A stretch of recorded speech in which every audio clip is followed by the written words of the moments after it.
The CNBC app. Global market news in one place. Customizable sections and personalized alerts. Stocks tracking, interactive charts and market insights all in your hands. Stay connected. Stay informed. Download the CNBC app today.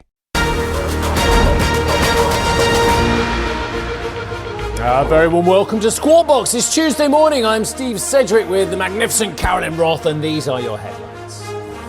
So the Dow notching its longest losing streak since 2018, apparently, whilst the Nasdaq soaring with Tesla, Google, Amazon and Apple all hitting record highs. But they're doing it without Nvidia, which stumbles yet again, falling into correction territory, whilst Broadcom powers ahead after bullish calls from Wall Street. German Chancellor Olaf Scholz loses a confidence vote in the country's Bundestag, setting the stage for a February election. Do we trust ourselves to invest powerfully in our future as a strong country? Do we have confidence in ourselves and our country? Or are we putting our future at risk? SoftBank CEO Masayoshi Son announces plans to invest $100 billion in the U.S., handing President-elect Trump a massive win ahead of his second stint in the White House.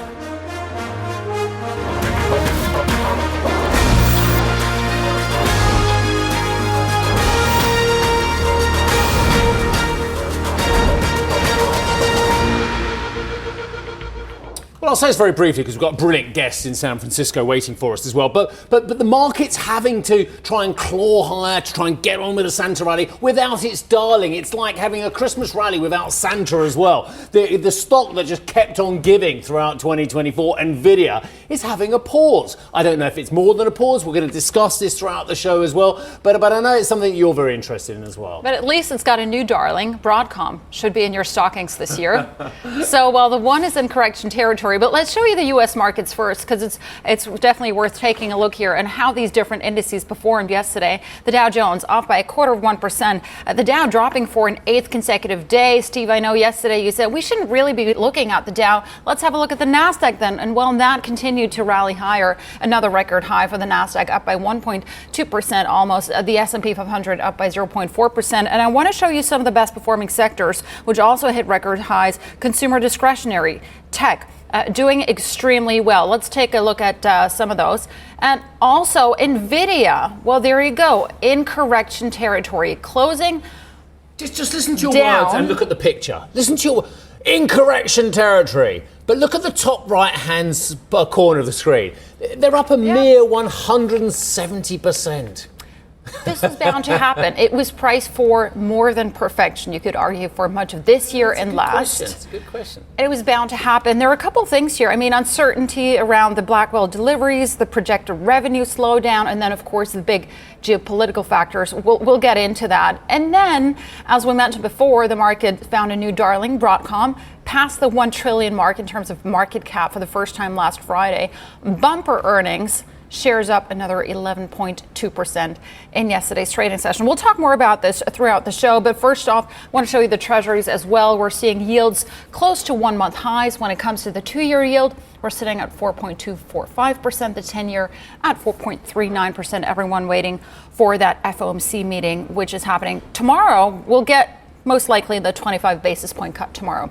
Quick check of dollar cross as well. Dollar is still king, it seems, though largely sideways trading is what we're seeing this morning. Euro dollar 105.06. Sterling, interesting one, 126.76. We also have a BOE decision this week. Yeah, pretty poor data coming out of the UK at the moment in terms of business confidence.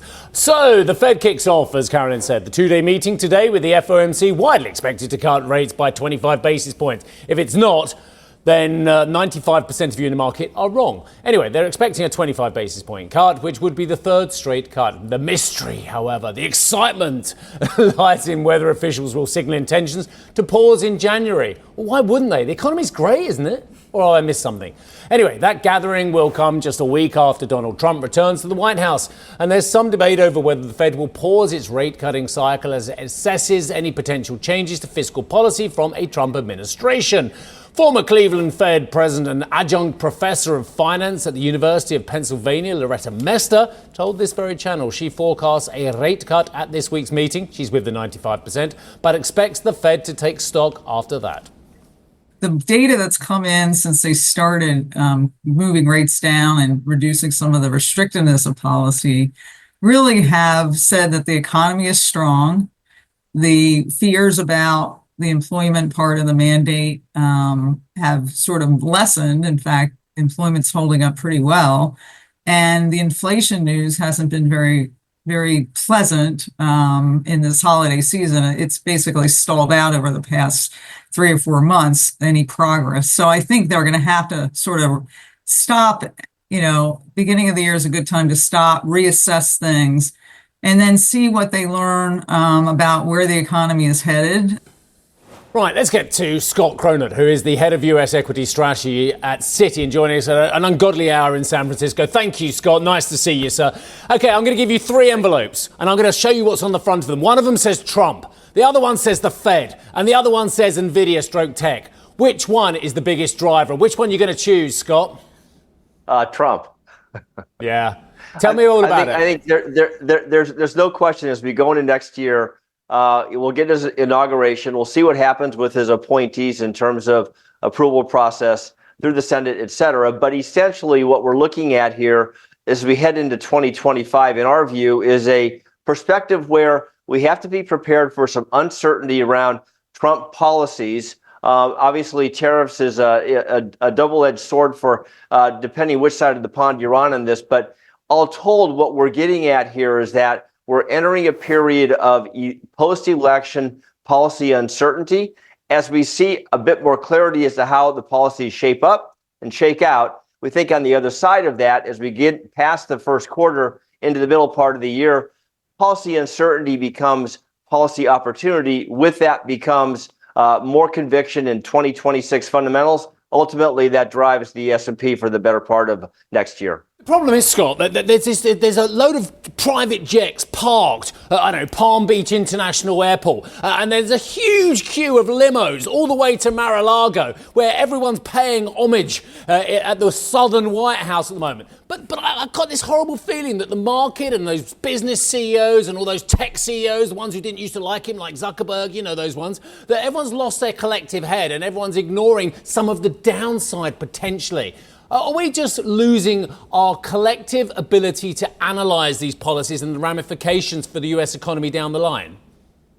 Well, the way we've been talking about it is that we're in a no-cycle world. So we're still navigating our way post-pandemic in the 19 and 20 lockdown phase. So the way we see this setting up is that it's different from most cycles. You've gone from inflation to Fed response, i.e. rising interest rates. We're now seeing a pivot out of the Fed. Now you enter the 2024 elections, and we've got a new political regime coming in.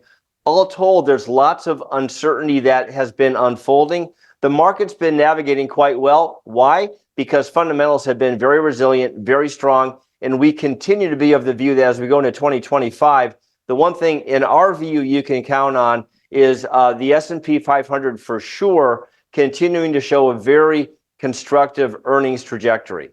But I get that, Scott, but there's one or two other things that might overwhelm that, including the CBO projections, which talk about 122% of debt to GDP by 2034. Don't get me wrong, I'm not getting political here. Biden's administration did nothing to address the debt and nothing to address these enormous deficits. But the problem is the CBO says this could really start revving up. And the debt bill for the United States, it's going to wipe out Doge, isn't it?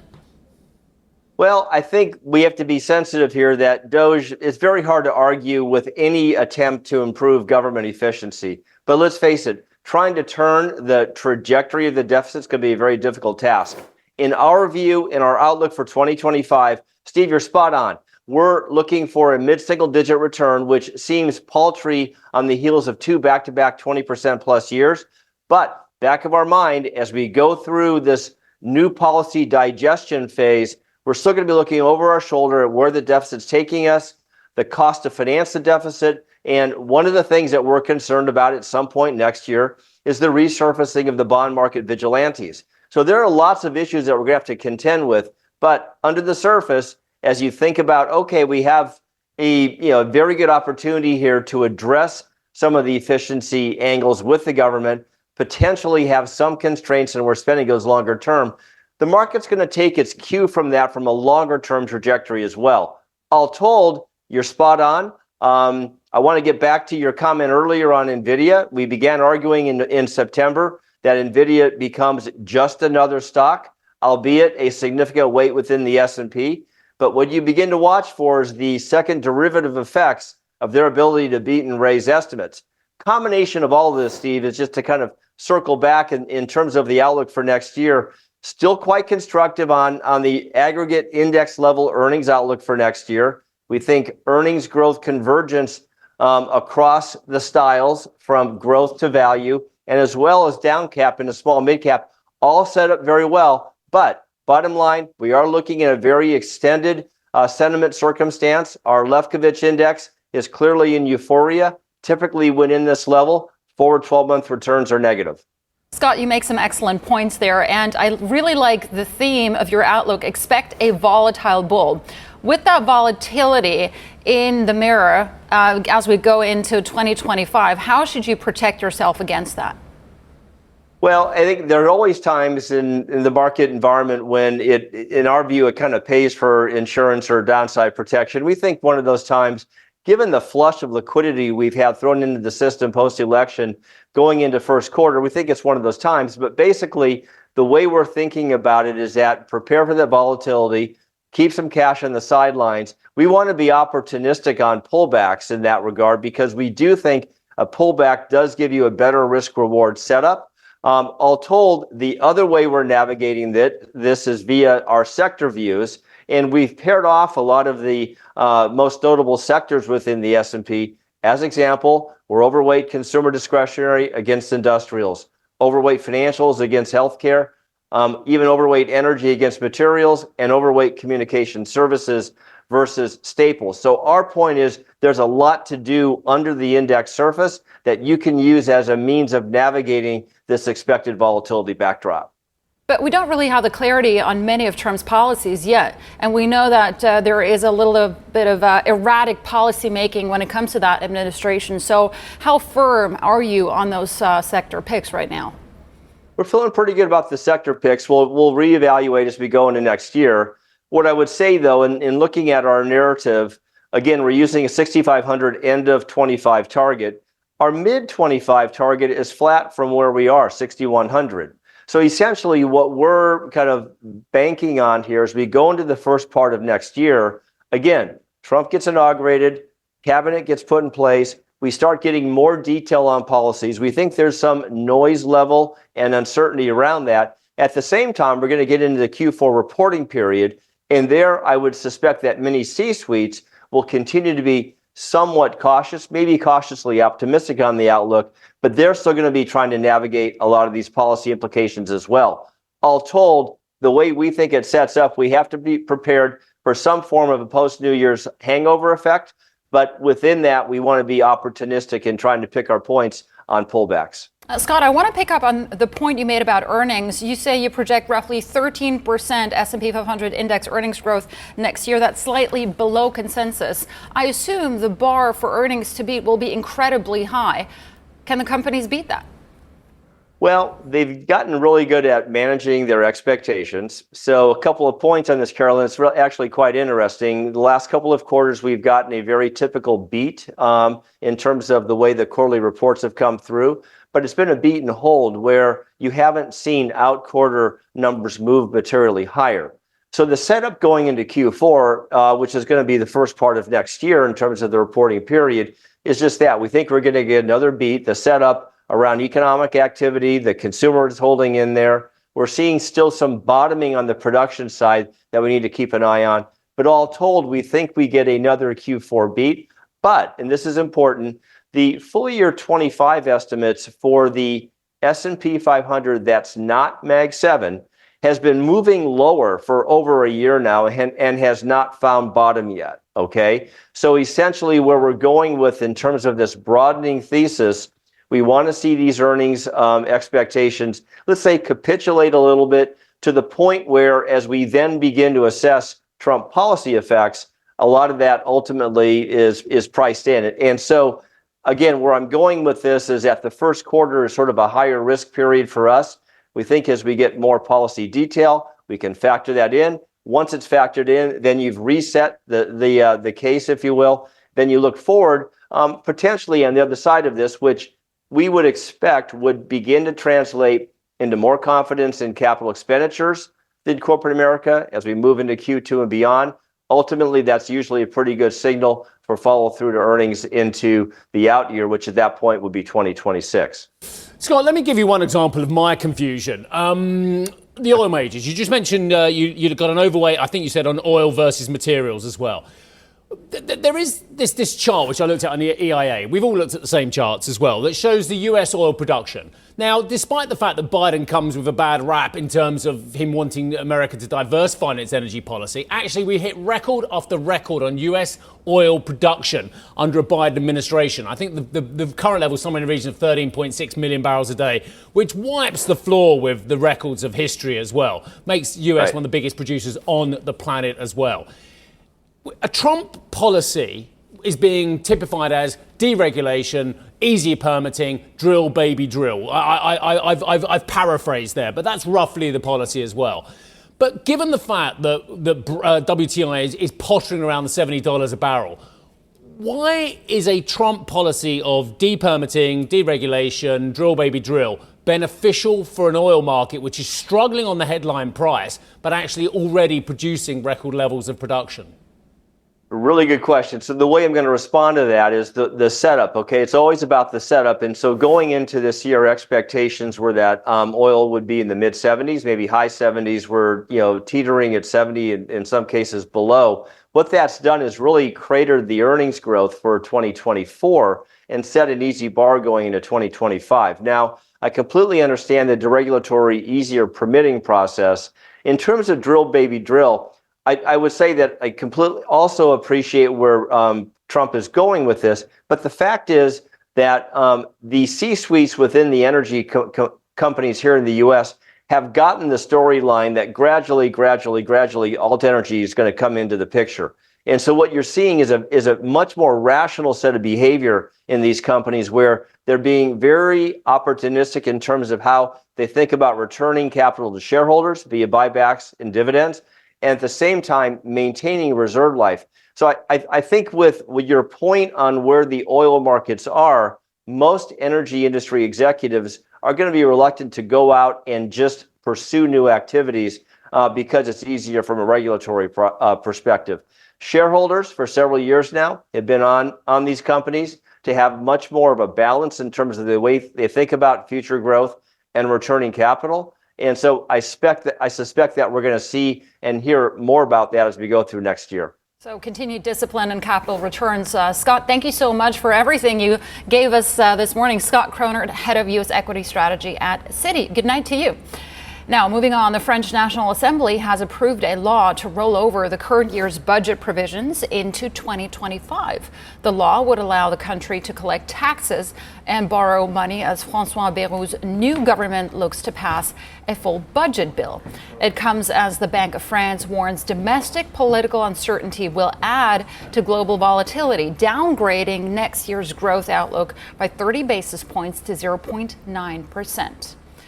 Meantime, Germany is on track for a national election on February the 23rd. That's after Chancellor Olaf Scholz lost a confidence vote in the country's Bundestag as expected. Only 207 lawmakers backed the Scholz government, well short of the 367 needed to win. Scholz visited President Frank-Walter Steinmeier to formally request the dissolution of parliament, which is expected to be made official in the coming days. Opposition CDU leader Friedrich Merz criticized the Scholz government's economic record. Sie hinterlassen das Land. You're leaving the country in one of its biggest economic crises in post-war history. There have only been 2 occasions when Germany has been in recession for 2 years in a row.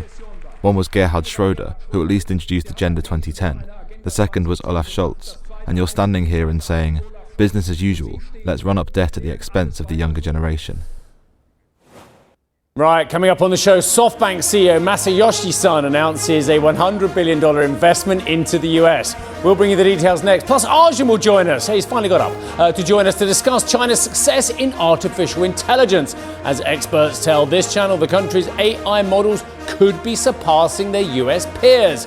And German Council of Economic Experts Chair Monika Schnitzer joins us as the country looks towards an early election in February. That's coming up at 7:30 GMT.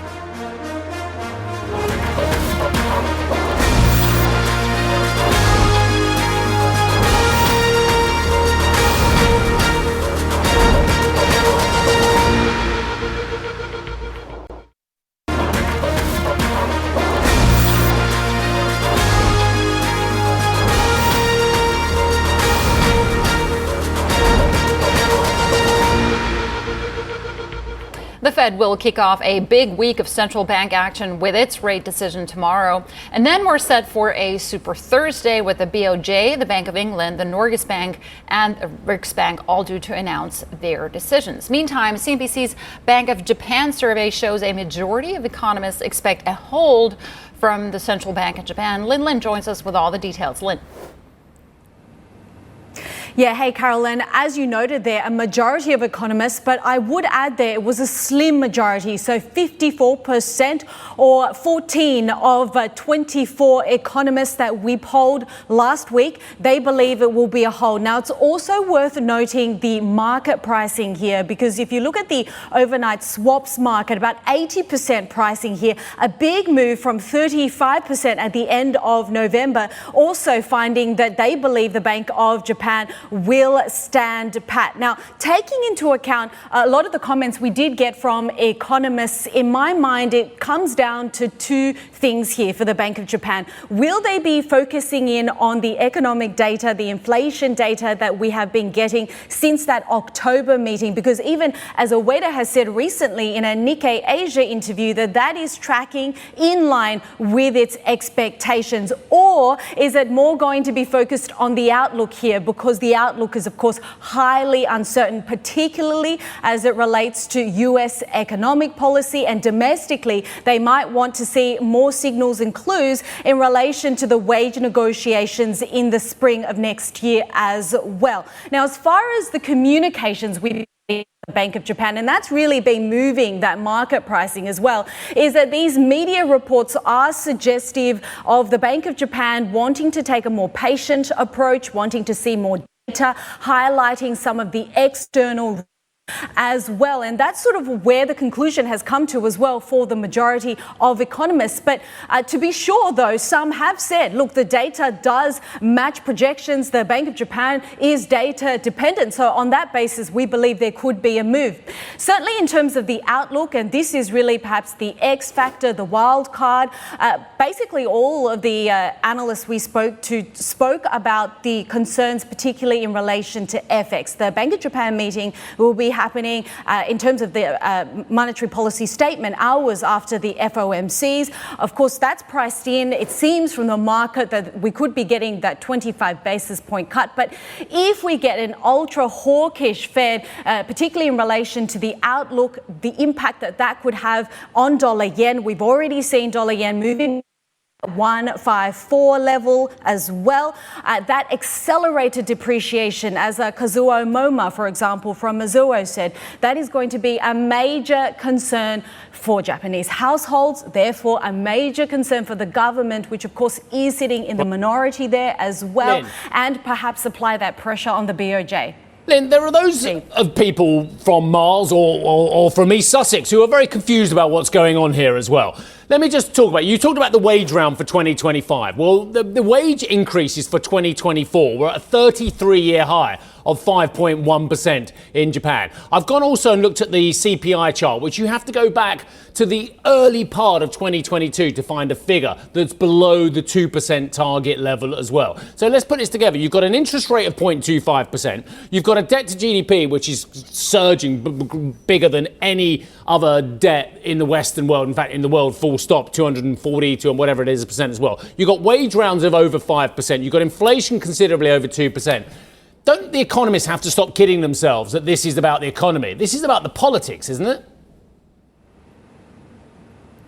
Well, Steve, I mean, a lot of the economists we spoke to didn't highlight that as a point. I mean, I take what you are saying, but we've got to look at Japan not like, I guess, other developed economies. It has gone through, of course, 2 decades of deflation. So we saw when it did raise rates in July, from that very, very low accommodative level, the volatility it created, the market turbulence it created. Sure, I take your point.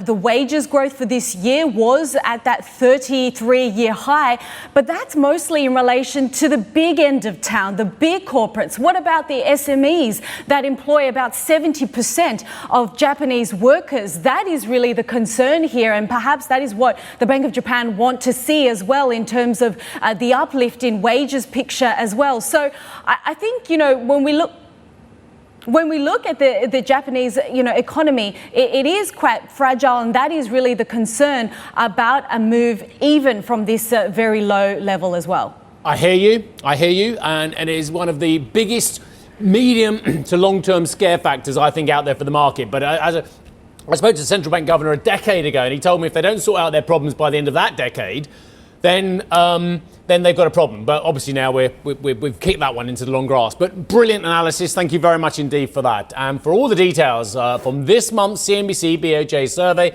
check out cnbc.com. SoftBank CEO Masayoshi Son has announced an investment of $100 billion in the US over the next 4 years, taking to President-elect Donald Trump's Mar-a-Lago compound in Florida to make an announcement. I didn't even know this story was coming up, and that's the point I made with Scott Kroner earlier on as well, about the private jets queuing up at West Palm Beach Airport. Anyway, the move follows a similar pledge after Trump's first victory in 2016, when SoftBank agreed to invest $50 billion. Well, Son and Trump took reporters through the move. I would really like to celebrate the great victory of President Trump. And my confidence level to the economy of the United States has tremendously increased with his victory. So because of that, I'm now excited to commit this $100 billion and 100,000 jobs into the United States. This historic investment is a monumental demonstration of confidence in America's future, and it will help ensure that artificial intelligence, emerging technologies, and other industries of tomorrow are built, created, and grown right here in the USA. One of the beautiful things about Masa is he's very much involved with emerging technology, probably knows it maybe better than almost anybody. Thank you for listening to Squawk Box Europe Express. For more market-moving news, you can head to cnbc.com. Or join us again on the show with Steve Sedgwick, Karen Cho, and myself, Arabile Kumete, weekdays on CNBC.